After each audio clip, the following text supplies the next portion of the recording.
I should never have opened that post. If I'd kept scrolling, it would have been another Tuesday.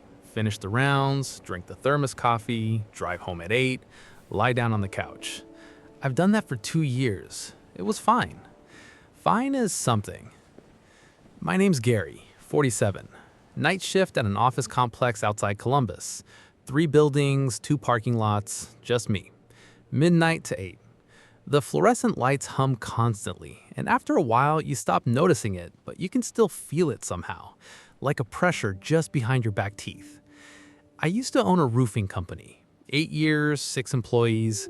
The pandemic knocked some things loose, and then I made some choices that knocked more things loose, and by the end of 2022, it was gone.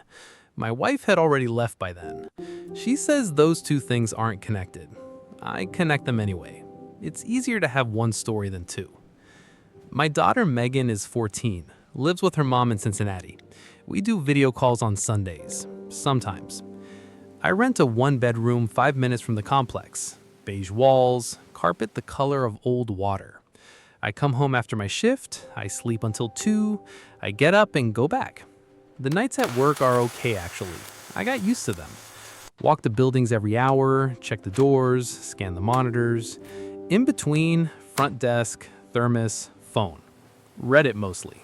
It's the only thing that makes the nights feel like something other than just hours passing. February, around 3 in the morning, horizontal snowstorm. I'd finished rounds and sat back down and found the post in r/true off my chest. Title, I predicted my own firing, and nobody believes me. User was u/night shift nowhere. Account less than a month old. 1 post ever. The guy called himself Mark, said he'd worked night security at an office complex for 3 years, then described the list of things that happened before he got fired. The coffee machine on his security desk broke down for the first time, a new security manager started calling him Marcus instead of Mark, kept doing it even after he corrected it. His patrol route changed with no explanation. And then the director of operations walked into his guard station one morning, first time ever, and said, "Mark, you do good work here. We appreciate that." 2 weeks after that phrase, he was called into an office. Position eliminated. Standard speech. He said he was writing it so people would know the signals exist, that you can at least not get blindsided if you're paying attention. I read the whole thing, left a comment that said, "Sorry this happened, hope you land on your feet," and went to do my rounds. Didn't think much about it. Wednesday night, the coffee machine broke. Same coffee maker I'd had for a year and a half, never any problems. Hit the button, got a blinking light, got a grinding noise, got nothing. I messed with it for 15 minutes and ended up drinking vending machine coffee from the lobby, which cost $1.25 and tastes like the idea of coffee. I didn't make the connection until I was home. Lying on the couch, opened Reddit, saw the post in my history and thought, oh. I replied to my own comment. I'm a night security guard too, reading your story and hoping mine doesn't go the same way. Mark replied almost right away. How long have you been there? 2 years. Then you're probably already invisible. It happens around the year and a half mark. They stop seeing you, and that's when it starts. I asked what starts, he didn't answer for a while, and I fell asleep waiting. 3 days later, a man I'd never seen walked in at 1:30 a.m. Mid-40s, white shirt, badge from the parent company. His name was Philip Carson, regional security manager. Our guy was Tom Willis. Tom had been here for years. Tom brought donuts on Fridays. Tom hadn't been in for about 3 weeks, which I'd noticed and not fought about. Carson did a walkthrough, reviewed some documentation, asked pointed questions. On his way out, he stopped and said, "Gary, you've been here a while. I want you to know we noticed that." I stood in the lobby after he left. What bothered me, and I'm a little embarrassed even writing this, was how he said my name. Something slightly off in the inflection, like he'd read it but never heard it out loud. Almost Gary. Trivial, I know. But I texted Mark about it and texted night shift nowhere. He replied 9 hours later, asked how long Carson had been around. I said I'd never seen him before. He said he had a regional guy show up about 2 months before he got fired. Asked if I noticed anything else. I mentioned the coffee maker. He said to update my resume. I spent 2 hours doing that and it couldn't hurt anything. 10 days after Carson showed up, An email with a new patrol protocol. Route changed significantly. Reverse direction, checkpoint stops in the basement levels, required walkthrough of the rooftop deck on Building B in what was still winter.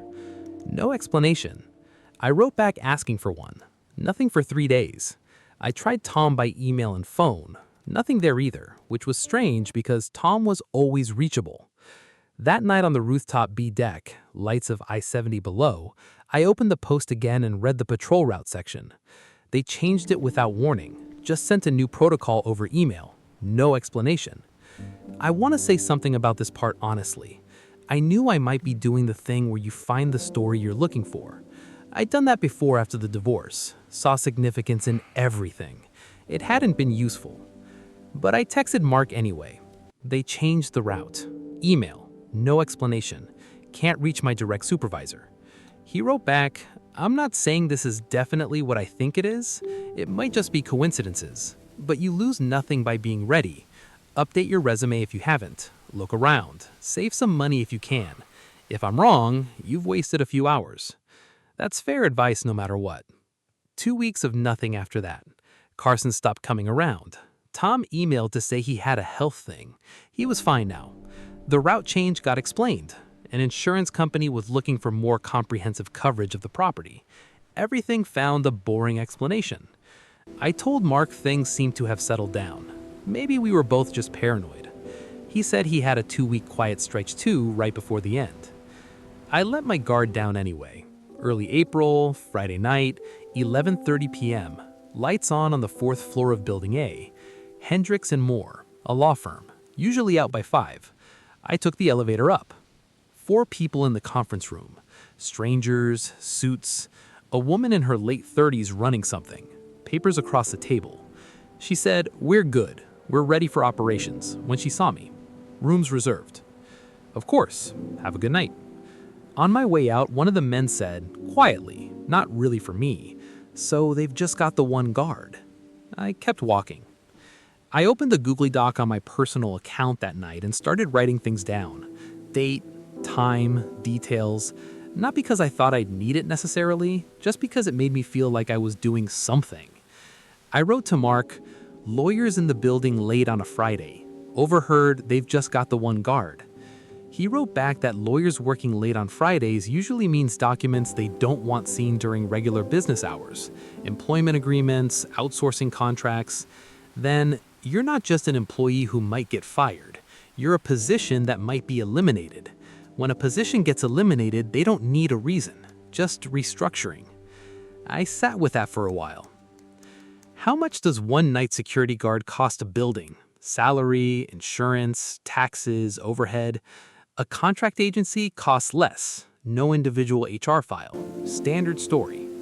Wednesday morning, 6:70 a.m. Waiting for Derek. A man I'd seen once at some corporate event walked into the lobby. Someone had mentioned he was from the parent company's head office, Director of Operations, Brian Kelly. He had never been to my guard station. He talked for a few minutes about service standards and benchmarks. Then he looked at me and said, "Gary, you've been here a while. I want you to know you do good work. We appreciate that." And left. I stood there for a while. I'm not going to try to describe exactly what I felt because every time I try to write it down, it comes out wrong.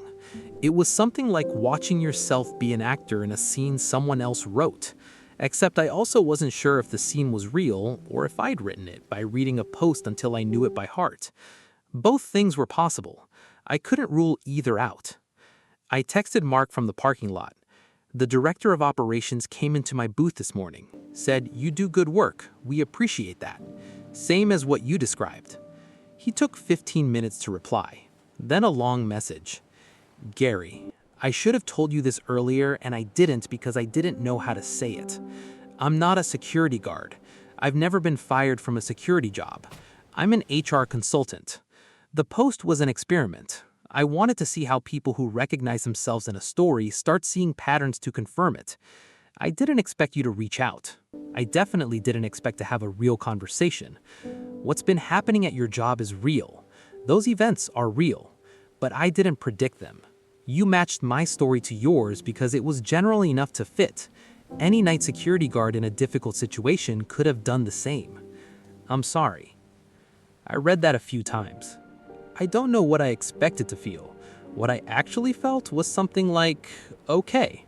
And then I sat in the parking lot for a while longer. The thing is, it didn't change what was happening at work.